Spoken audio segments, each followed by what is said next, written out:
N'attends pas demain. Mago. Ah oui, la pessimiste sur beauté, na banamila FK Télévision, Baïnyoso Balingaka, Fatou Kayembe, autrement dit Général Major, la Donia, Lelo, tout ça dans 4 émissions Odoye pour na Kolobila, tout le monde Karandenge, Aïcha Outi Koluba, pas si vous comédie sur Namboka, mais pas si wana, et Bundisi Kaka, Congolais, à mon côté, et Bundisi Pena, église. Donc, tu es awa.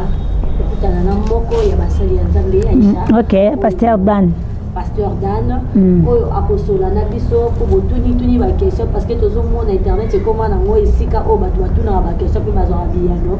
O eza ba réponse yanzela ya ngolo to kiti sur le terrain pour to sur la pasteur ameka ko expliquer bana nzambe maman o eza ndengeni. Bonsoir pasteur.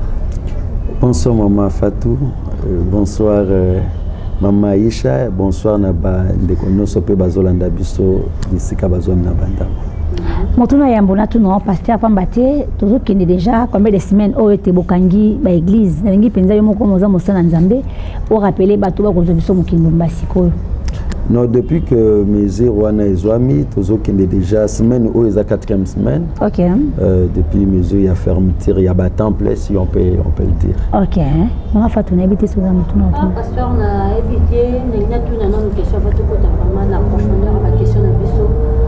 Comment dit que fermeture, il y a l'église, on dirait, et les Bissibino Manzambe? Non, pas du tout, parce que le problème est allé source à Makambunyoso. Exégèse à Makambunyoso. D'abord, de par sa signification, lorsqu'on parle de l'église, il faut faire la part des choses. Il ne faut pas te confondre église et temple. Oui, quand même, ce sont des temples, édifices. Mais église, c'est quand même parce que l'église, c'est du point de vue spirituel. Donc l'église est Zanga, Ezayo, Eza, Mama, Aïcha, Tokangamite. Donc banda kwa nzambe nde, temple nde kangam, mais l'église évolue. Ok. Motune zali pena tunu na boke binyonso batu azibiso siko ba olinga bayo kapenza mitune zali. Na ebite comme nda kwa nzambe nde kangami na boke binyonso ndingo lobi na biso nda kwa nzambe nde kangami. Corps du Christ, il y a bon côté. Corps du Christ à Kanini, nda kwa nzambe ya Kanini, yesa biso. Nda kwa nzambe to bengi na lingala nda kwa nzambe yango nde temple, c'est-à-dire édifice 4 murs au batongi wana, ou alors on peut dire l'église locale. Okay. Mais église en soi, c'est ce qu'on appelle église universelle ou corps du Christ. C'est l'ensemble des croyants. O eza mutune ti mama zangai ndeko ya catholique ndeko ya kuna ndeko Wanande yango seconde église universelle ou église corps du Christ. Ce n'est pas une personne physique, ce n'est pas l'édifice, c'est un temple, non. Ezali bomo ya bato basangani baza ko témoigner foi moko wana, et comme nous sommes chrétiens, ba bandime lié sous Christ, ba beng bango ba Christ. Wana l'église à Christ. Okay. Parce que tant que Yesu alobi na Pierre, c'est que cette pierre je bâtirai mon église. Toyoka quitté Bible obino azubrique abando tonga. Non, mais il s'agit de quelle église? Les églises aux alliés bomo ya moto. Maman Fatou. Pasteur nanga yeba nsusu parce que lelo oyo nazongi na prophétie moko pesa makina moko ya ba pasteur pe lokola bino alobaki église ekokangama. Ekokangama parce que ba pasteur bazotambola mabe. Pour la maladie, on dit que les pénitions en Zambie, on sait que vous faites na banda pour ba mabote belé panzani pe pour na pasteur. Ok. Oui, tous en a 5 ministères. Moi, je suis le pasteur par rapport il y a fonction dans la Zokamba église, mais de par mon ministère, je suis le docteur. De comme ça as apôtre, de comme ça as évangéliste, de comme ça as prophète. Mais mingi na domaine où il y a prophétie des domaine au Bible qui bisibiso parce que Bible lobby et bah faux prophète ba oya ebele. Et puis Bible lobby tout mépriser prophécité mais tout examiner yango. Donc les domaine où personnellement na banga ngoma makasi. Donc lorsqu'il s'agit d'un prophète ou une prophétie et na linga bango mingi mais na linga na landa na bokebi pour ne pas tout céder na dérapage parce que faut total là. Sur le plan maintenant, il y a révélation. Hein? Sur le plan, il y a révélation. Parce que fin du monde, oui. Yesoya et Baningonga te ninité mais au moins bassine du temps. Où est l'accent ezali. Oui. Livre et Apocalypse, to pesa na cours moto tangi cours ya eschatologie. Alors par rapport à ça, on ne voit pas là où Dieu peut nous punir pendant que la grâce est encore là. Vous voyez? Donc puisque grâce est dans on attend la grâce, ce qui nous a punir mutu moko to mibale ou asali mbeba wana. Mais à frapper l'église mobimbate parce que la grâce est là. Ce qu'on frapper après enlèvement parce que là il y aura plus de grâce. OK. Pasteur, on dirait prophétie en kokisami. Yango na tout niveau parce que à l'obaki les autres hommes na bazo tchango na ba WhatsApp partout. Église kokangama, église kangami. D'autre part Azaki n'a raison. Et yango na lobito sa moi ke bana banini wana parce que soki tozongi bo excusenga naza docteur ya liloba naza beaucoup plus na Bible. Soki tozongi na temps ya Sodome na Gomorre tango Abraham azotuna ange oyo alobiki toke Sodome pona koboma mais atuna ke question biso kuti ba juste 50 osani batu mabe bazana bango ebele mboka mobimba mo kuti kaka 50 juste bakititi na 20 10 abiso na kutata 10 na obomate. Je comprends mais bato mabe baza ebele mais à cause de 10 justes à obomate. Est-ce que dans le monde entier il y a pas 10 pasteurs justes?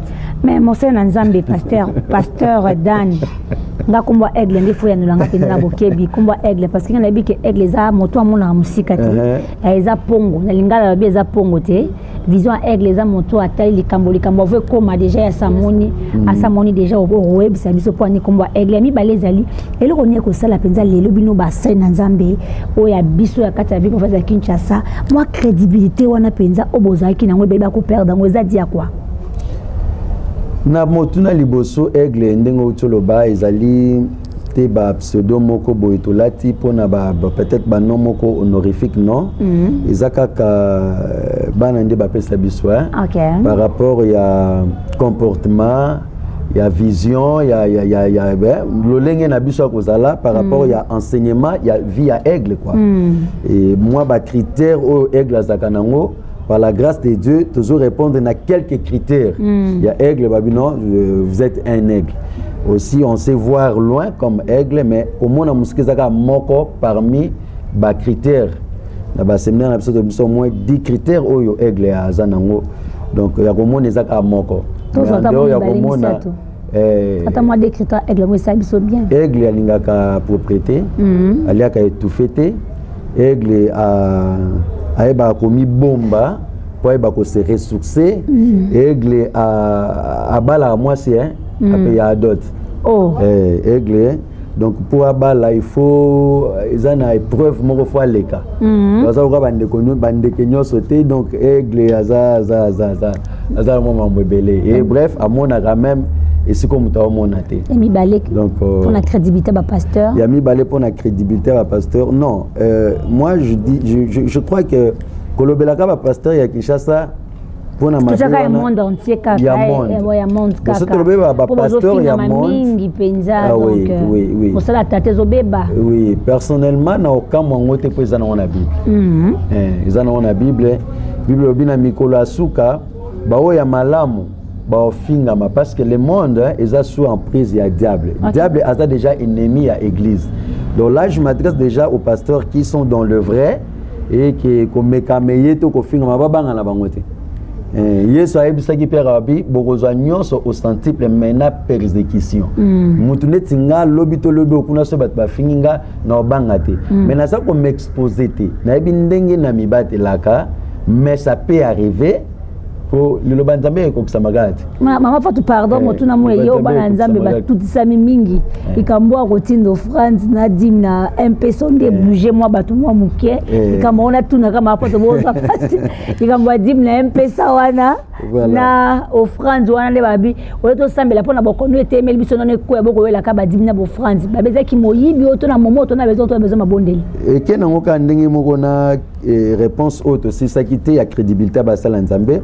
C'est-à-dire on ne sait pas parler de faux s'il n'y a pas de vrai. Tu vois? Donc ce babu Basala Nzambe ba komi mabe c'est que bayeba ki basala nzambe ya bien nde ba comparer. Donc si les faux sont là, ils ont pas prouver que il y a aussi des vrais. OK. Alors on voit ce que on sur tout le plan. Même côté à offrande et on peut nous insulter dans l'ensemble, on accepte. Mais le problème c'est quoi maintenant? Ce sont les faux. Quand je dis les faux, ezaka kate muto asimbikisi, même muto azo sala makambo mais azana maîtrise na ngote. C'est déjà du faux. C'est déjà du faux. Asala ngo par erreur mais ezan ndenge fo sala maté. Et fingi si pe bisoka.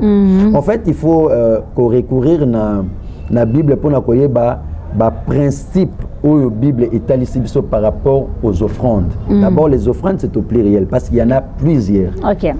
Alors, entre autres, autopes à un temple, notre comme era offrande, bah, autopesi, offrande à monter, autopesi, bah, dim, autopesi, mais à quoi sert tout cet argent, quand et comment il faut les donner?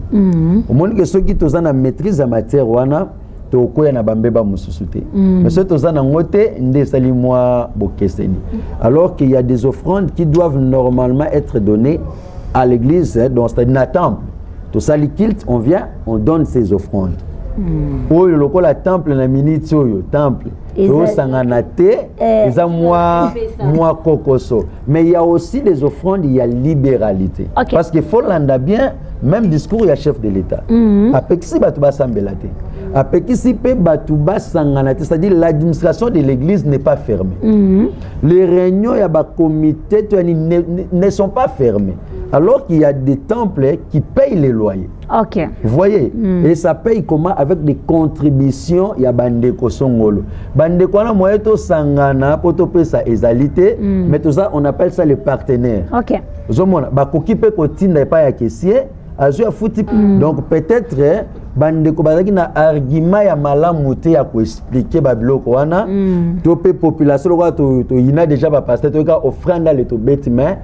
Gestion ya église, ezaka ndenge moko na gestion ya ndako, ndenge moko na gestion ya gouvernement, il y a beaucoup d'histoires dans la gestion. Les gens ne voient que le culte. Alors que le culte, c'est une portion de l'église. Le culte n'est pas l'église. Parce que par rapport à Yalikamo offrande, Nalingina Baksamwa c'était Miki. Pourquoi les lots basali nzambe ngana kokolo baba koma na kilo. Tout ce qui a sali l'église a comme on a qui vient et se dépendre kaka l'église kolia ya ndako na ye. Pour l'église comme on senga biso offrande ya biloko ndako pasteur. Comment on senga biso bilamba ya pasteur. Or pasteur azamuto. Apporte pour la salaka. Comme pasteur abotama pasteur et atanga qui classe ou azana notion moko pour travailler pour na couper ça quelque chose na nation. Mais le pasteur balingi sou salade bazui église ezwa bango en charge na nyonso. Ezo beti sape mabaku. Ya musu mondimi moko boya bimaka ntongo akia beti libanga po azwa lipa na ya tongo. Surtout basi les bazara faible l'église. Au moins la papa ya pesi moi mbongo mbongo mama tia provision mais akati mbongo wana katikati po atia pe provision ya ndako ya pasteur. Au moins te ki eloko wana pesa parmi biloko ezo finisa no basali ya nzambe. Bien maman, bon. Si pour tout na Bible, te pasteur na tunika na kana yo saka to saka te. Bon, kana ngai pona répondre bien na saka to na saka te, eso dépend de kana Bible wana. Le photo puissant kana. Donc pasteur là na tongo la buki ake musate. Selongate, il faut na sala kaka. Soki na osala, étant pasteur to na osala te faut kaka selon la Bible. Te ba capacité ça to saka te na kana. Avant répondre moi photo. Non, écoutez. Donc pour na répondre mbala moko et compliqué bande ko ba Hollande. Parce que sono binga na salaka ezaka moko très particulier. Mais bande ko mususu non. Baninga te mais justement émission za pona ni pona ko éclairer opinion. Surtout tiki ba on a zone d'ombre et za malamu mingi te. Même bango même ba de ko bazolanda na lobi. Par la grâce de Dieu, tous un ministère, il y a doctorat. Docteur Azam Moutoyo, Azo Fungola, Bisiko, le pasteur Alekaki, Bisoto Fungola. Donc peut-être je peux prendre une minute à cela. Il faut comprendre qu'on doit faire la part des choses. Dans Mukanda Ecclésiaste chapitre 3, du 1er au 8e verset, il y a un temps pour ça, un temps pour ça, un temps pour pleurer, un temps pour un temps. Donc nous sommes en temps. Même Jésus étant un Dieu à célèbre à tu verras quelque part, on l'a appelé un charpentier. Mais Hermo Boye, qui charpentier, s'il est quelqu'un fils de Dieu. Vous comprenez? Nazonginde maman lobi que pasteur peut attendre qui pasteur peut batanga rango ça peut musala vous comprenez Yesu pa yaki mwana nzamba yaki pe musala mais tant wasaki ki charpentier ezaki na temps wana zo banda musala ezana nous na poids mobimbate et panaye à travailler koto mais à un moment tant musala est fandi il n'avait plus le temps pour na babibonga ya tata nani il s'occupait de l'église c'est-à-dire c'est comme nous on peut travailler parce qu'on a étudié. Travailler à un moment. Mais sans oublier que Moussa Nzambe tout ça est Moussala. Sauf que na IPCA, au côté de droit, au côté de médecine, au côté de théologie. Alors médecin a ça dans l'hôpital. Juriste a que Luka Palais, Yanni Nikuna, c'est comme Moussa Sali théologie a ça là. Azoli a pas de diplôme. Eza Moussala. Vous comprenez? C'est-à-dire Eza na Moussala. Et bibliquement par la Bible soloba, Mouto azote ya yo sango malam. Il faut partager naïe par yaba bien naïe. Mais là, il faut faire très attention. La responsabilité est partagée. Quant aux fidèles qui doivent aussi respecter cette parole, tant que yama, yé passé la lubananzambe wana yako kanisape moto azote ya sango malamu. Vous comprenez? Mais tous qui sont côté mosala nzambe, yé pe fois yé bape que n'a pas na part nanga ya responsabilité état une personne. Alors à un moment tant l'église n'a commis mon makasité, ma complication on peut travailler. Comme moi je travaille. Mais à un certain moment, et ça là que l'église a tellement des occupations, l'église en dehors du culte a des entreprises. C'est ça là que le pasteur devient lui-même le pasteur, mais aussi un DG. Donc il travaille et sur le plan ecclésiastique et sur le plan administratif. Pasteur. Et comme mon boulot, parce que Netibiso, on a l'église. En dehors de là où je travaille, mais l'église a des entreprises. Tous en a un centre de formation, les autres tous en a hôpital. Tu vois? Alors, je te dis que tu as travaillé à Tébisika, on a travaillé. Mais les gens hôpital, on a ADG. Ceux qui ont un kilt, mais net le temple et ça la thé. Tout ça na na mabonde le hôpital et côte sambon. Ah parce que toloba to na kaya mama Fatuma songo sonka muke. Parce que tout le monde a opposition ça Teza kaka aigle oloba ki aigle uzaka levi. Ozoba te pasteur position ezali. Parce que les ba dit bien. Eza vision kaka aigle kaka. Parce que la bolo les ba dit kitoko. Bon au moins te que to sali musa na butu. Mais tu lukana depuis le but ça na butu kona ni le pont pasteur hein te mais yango tezo tunati émission photo ça na moyo to ça na butu poani faut pasteur kanga mai na musala donc na musala kuna bafuta nga ba dimite bafuta nga mutoki nanga ina bakisa question mususu église lelo yango nde détruire mboka pasali ya nzambe bozo sala soni ya bino kati ya nation ya monde plutôt lelo basala nzambe bazo violer lelo basala nzambe bazo bala basimi balé na landa pasteur moko na interview azo défendre cause à la polygame na ndenge moko na ba verset biblique donc alobi po na ya ko bala jusqu'à 5 à 6 femmes eza normal pour Salomon pour ceci cela bino ka ba pasteur 300 concubines Salomon to comment tellement to comment ça ba bolimbi sanga po na bino na ba téléphone lelo ba pasteur boza exposer na makambu so ya mabe oyo kutu mutu mususu ayeli nzambe te aza capable de sala ngote me basali ya nzambe bokoma kotelemela kaka ke non ne juge point et ne juge point pour la juger te bomoni te ke bino pena nde bozobenda kanda nzambe parce que bino boza wana mpona kobatela bana nzambe kotalisa biso nzela nini fo tosala nini tosala te lelo bana nzambe ebele babungi nzela mpona bino bapasteur okoni explike biso nini na makambo wana mitakala bapasteur ekomi partout voire même bana na bino mo boboti avandi mpe bemoninga yo olakisi etala pasteur boye ezolobela bino nini kama to répondre au cas na dévolé d'abord ne juge point to koki na biso pe kondima yango ne juge point mais ezana mutu moko ko yebise ne juge point a oyo côté mutu ngo isa conscience donc na ko personne abi ne me juge pas laisse maman ne me juge pas bible bi ne juge point mais est-ce que na web ça peut conscience nanga et juger ngate donc attends mutu a juger biso te mais conscience il faut juger biso conscience ngo zo bani nazanani na osa nini pour nani c'est déjà un jugement. OK? Et deuxièmement, pourquoi seulement le pasteur? Non, il n'y a pas que les pasteurs. Mais seulement qu'il y a un pasteur, il faut bimama kasi pour nanini parce que dorénavant toza bato moko yo biso moko toyebi pe mokili yebi ke tozalaki mis à part. Donc likambo yo sa makuna eza nango gravité. Mais so sami koto ekozala grave pour nous sommes pas appelés ya kosala yango. Mais pourquoi ils le font? Est-ce que zakaka balinga basala yango to balinga basambwisa kombo nzambe? Bon, ceux qui sont moko mibale ya bongo nzamba limbisa, mais moi je crois que eza penza bongo te. Au départ, c'est d'abord les hommes de Dieu. OK, oyo baye ko sala nzambe na mutema mobimba. Mais on eza sikoyo ba obstacle ya musala. Parce que kobosa na tende konanga que cible ya Satan, eza mokili mobimba te, c'est l'église. Or quand le diable vise l'église, il voit l'homme que Dieu a établi. Alors que ça déjà combat mozo senga ba mécanisme belé pona kolonga yango, bonzambe pe belé, mayele pe belé, moi ba stratégie pe ya okime belé, sans quoi on est humain. Parce que nalanda ki sœur moko bando balim sabona kotanga église te, mais sœur wana lobi na bota ki na to benga loga ba pasteur pour ceux qui na lobi nini obima mwandenge. Ba tu me bango babala katin. Ndeni obotina bango po bango toyebi ke babalaka te. Mais la sœur là, la religieuse abini mais effectivement babalaka te, mais babotaka po soki nzambe alingaki ke babotaka te basalelaka ye alingaki pe kotika bango na kimobali te. Mais ndenge ni nzamba benga bango pe atika bango kimobali na bango isala. Donc osomona on est humain.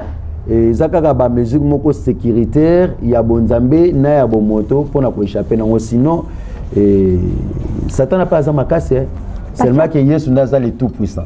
Toujours kita kita na maso na biso glisser au kanam ba mo pe na motambo pamba te na bi ba mesure sécuritaire vraiment ba pasteur ndé ba ko ya makase na uta ko expliquer ne bande na robi bande ko musuba ko ko na bango 10 000. Mais ce pasteur Mbale Bakoui, il y a un pasteur qui Makasi. Pourquoi? Parce que bango baza ba mise à part. OK. Pasteur, merci Penza ba to bazu biso partout to aussi ça maso na biso. Jean ebisi biso to rappeler tant autant makomi. Est-ce que mon agent ba biso to luka ba vrai adorateur baza ko adorer le Père en esprit et en vérité? Est-ce qu'il est toi un vrai adorateur? Oui. Et puis comment reconnaître un vrai adorateur? C'est là que le Père et en vérité. Ouais. Voilà.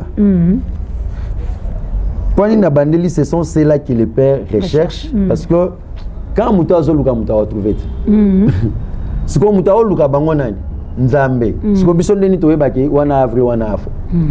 Mais pasteur, tout ce que Moutazo Luka Bango, Yenda Royeba, Nana Zoa de en vérité. Tout ça, ce qu'on a difficulté.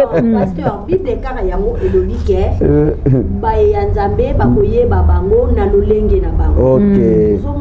Mais si on le lot comme on lolenge na bino eza lisusu ko laksate ke boza ya nzambe lelo ba pasteur mo la tata ibas lelo ba pasteur na bité pasteur so kaza marié dans la famille pasteur oza marié non a ose pa nanga naza marié moi sinanga uto pesa bino mbote bana bangwana bazawana marié pe yakala marié cicataire marié peut divorcer marié il y a plus de 17 couples parrainés pe bazolanda bazawa te passe donc quand tu na kana mkusenga nganga sonso ba ba mukimo ba politicien na ba ne ba bi ka shoko ka sonso marié a divorcé te marié a divorcé te pose la biblique. Ah gloire à Jésus. Pasteur na baptisi sous na recette depuis que tu dois attaquer mais baza pour ça ba vérité. Te weza monde na biso ela. Pasteur lelo oyo nous a exposé na éviter ndenge sala rapport diriger basi eza passe yana moi si soya en église kaka alors l'année pasteur on passe ça pas kitoko ozo mona papa so penda mo ozo ko pasteur pasteur kenango ozo pe ba mokoto bon swaga pasteur ezana blo apamba pasteur kenango madame maman quoi maman nani maman la rose papa que la swag bonsoir maman la rose OK si arrive à que non fadi tentation n'était ya serre église économique OK il faut rebelo mo faut reba base succès à mutu d'abord nyonso tokomona peut-être que standing na ngolo nzambe moi bo babloko wana ba obayebinga naza koni na Kinshasa ba obayebinga pe ba mekaka moi muke ko respecter biso pona valeur ya musalo to sala on ne sait pas parler ya matériel ezare au moins le moko pe ba culture ya bato zomona et là il y a européen ezandenge moko te na africain soki na zui soki na tiki na sali chignon na telimina te ya yo oboya mais si c'est un américain ondima zomon so ngala comme si suki lokola yo bi pasteur wana tiki suki belé mais pas na ye eza mukuse donc il bablo kona musunde tolobi bablo musuto lexa bazelte total lelo tozola ta classique moi chemise eza bien mais pour na kana ndimeli nzambe funa la ta chemise loboko ti awa pona bonzambe siko laksanga vexé babi pasteur fala ta loboko a chemise ti awa non wana eza nango bablo tozotala na biloko nyoso to na domaine nyoso mabe ezali malamu pe ezali alors laisse-moi te dire tout mal n'est pas péché. Ah, okay. Mais tout péché c'est un mal. Mais parce que quand on a eu qu'on est bettinga mouké, tout mal n'est pas péché. Pour les années expliquer non parce que on apprend à rappeler dans l'église, on apprend à rappeler dans l'émission là. Tout mal n'est pas péché. En tout cas, on a comprendre quand on a les années. Na kuki ko zana posa na pongi. Mais na fan na bi na ola la la télévision. Et mon on nimba. Na sali mabe to na sali mabe. On sali mabe. Na sali mabe. On sali mabe parce que vous forcez l'eau moko. Na sumuki. Non. Mais na sali mabe. Malade koti d'abord musika na biso penser oyo bande comme so bazo partager que ça frappe en Zambé. C'est déjà du faux. C'est déjà du faux. Ils a frappé en Zambé té.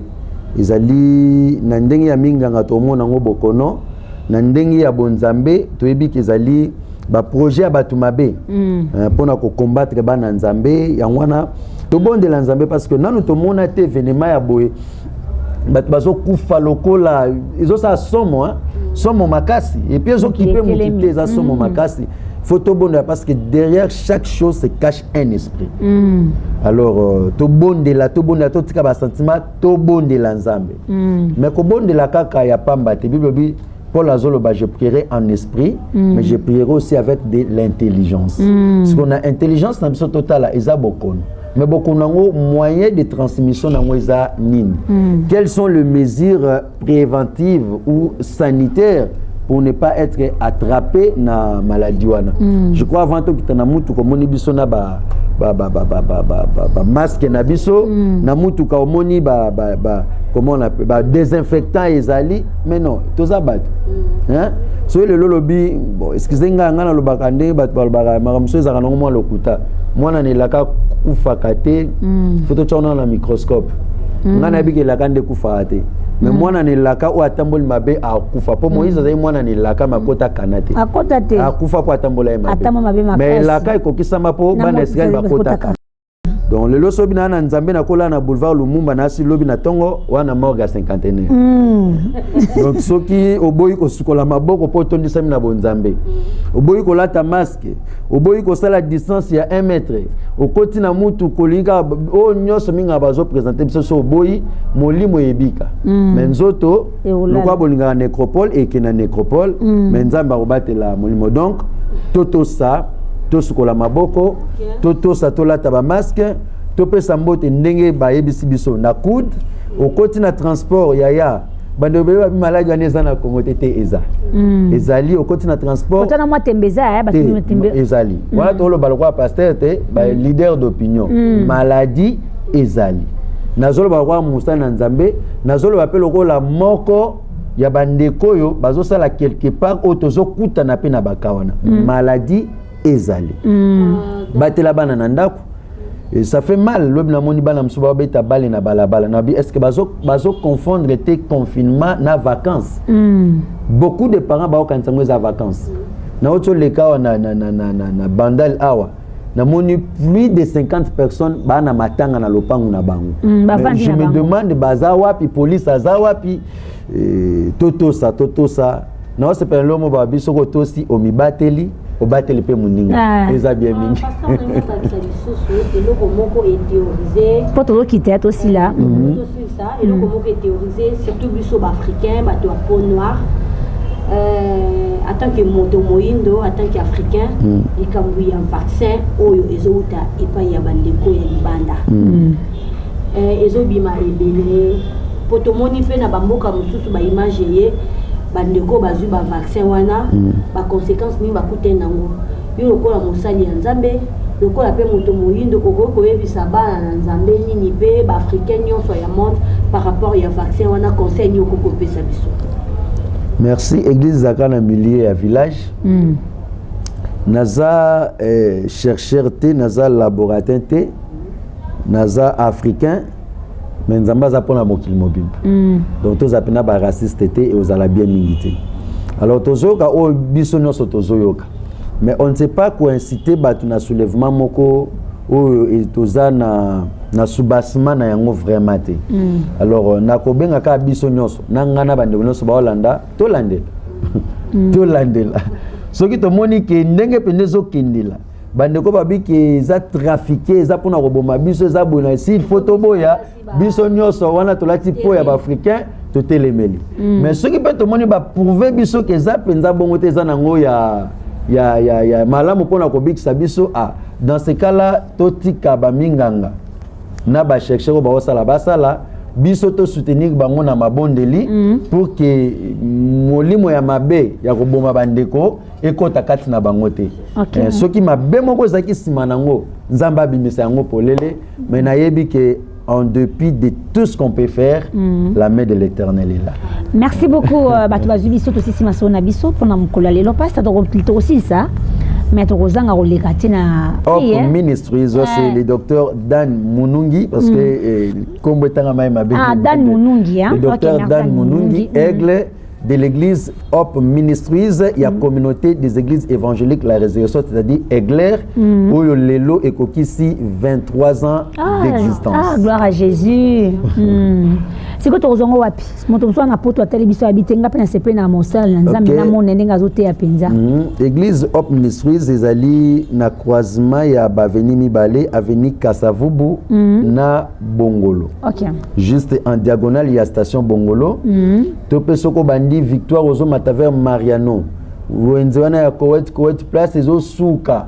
Avenue wana na ngambo ya matongeza Bongolo, la même avenue na ngambo ya Kasavubu et comme Boussoudjano. Numéro 2, c'est-à-dire première parcelle na droite. OK. Maman Fatou Sisi. Oui, Balandia FK Télévision, merci pour nous Rolande Belé. Neto Ebsabino Kabo continue de s'abonner pour te Rolande Labino. Information tina c'est à ma belé pour puisse vraiment tozana pour nous informer bino.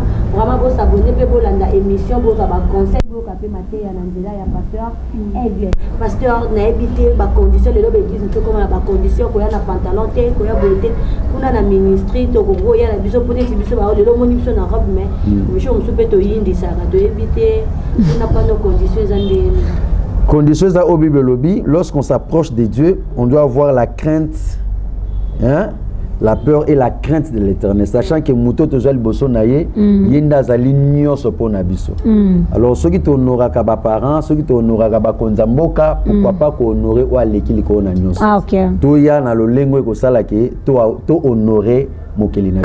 Merci beaucoup de Sisi Masolo, mais nous tous bonjour ou puis passe numéro de téléphone les numéro Nabiso il y a WhatsApp, on facile, c'est les 081 65 90 883. Tu peux sur ma côté na page Nabiso Facebook, ma Betty Hop Ministries. Bah écoute Nabiso c'est vraiment facile. Toi Sisi Masolo ngapena kama na serviteur de Dieu pour papa pesa nga parole na 6 ans. Mutu mzota biso siko na te vaza na corona pasteur webi. Unayebi. Ana corona penza tali ayoko ezo lobezo sala mawana.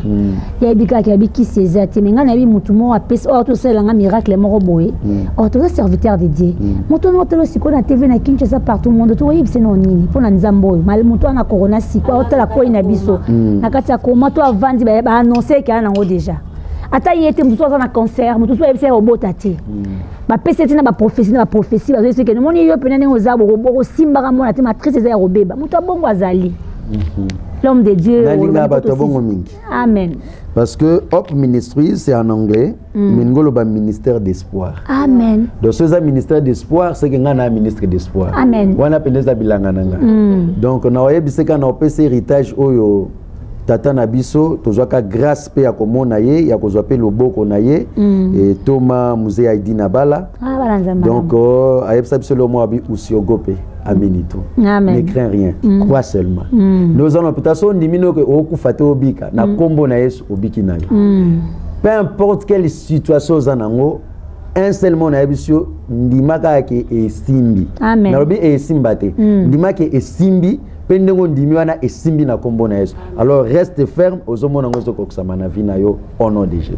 Merci beaucoup pour s'abonner massivement bazibiso si babenga na kombo Aisha okoko bolinga biso mingi ba maman à Paris ba yemi ke bolinga nga Maman Fatou aussi si masolo pasta. Nzamba bakse belé ponga na barato na saka bebiso rapé court est-ce que na après na ka pona vona moi sinas na zo kana zo ku ngapi na TMT ma fa yo TMT vraiment on peut ça non merci na mosala ya Nzambe parce que ya na basa na Nzambe mususu to sala pe na bango be mission azo zanga ba argument azo ko mais aza ta et loko ezali pa molie pa mosala ya Nzambe to mona kenon intellectuel peso sala po ebele kaka afin na ndako amoni ko pesa ke to kotaka bango église de verset o yeye kaka avec pasteur vraiment c'est bien na c'est peni mingi to komi na suka émission na pesi mbote na balandi nyonso ya Fatuka Yembe TV Général Major TV eye o s'abonner massivement na mbalasima to komona na susu merci na Tina Kabongo merci na Teddy Kayoka merci na Gisèle Yamamoto Motema ya Cappuccino de Boga sans oublier maître Guy Chinois na maman Sandrine Boluku Dira Makaya bino nyonso na lingi bino mingi Nadine Dumaya ba gros bisous na yo pona lelo nga na suki wana.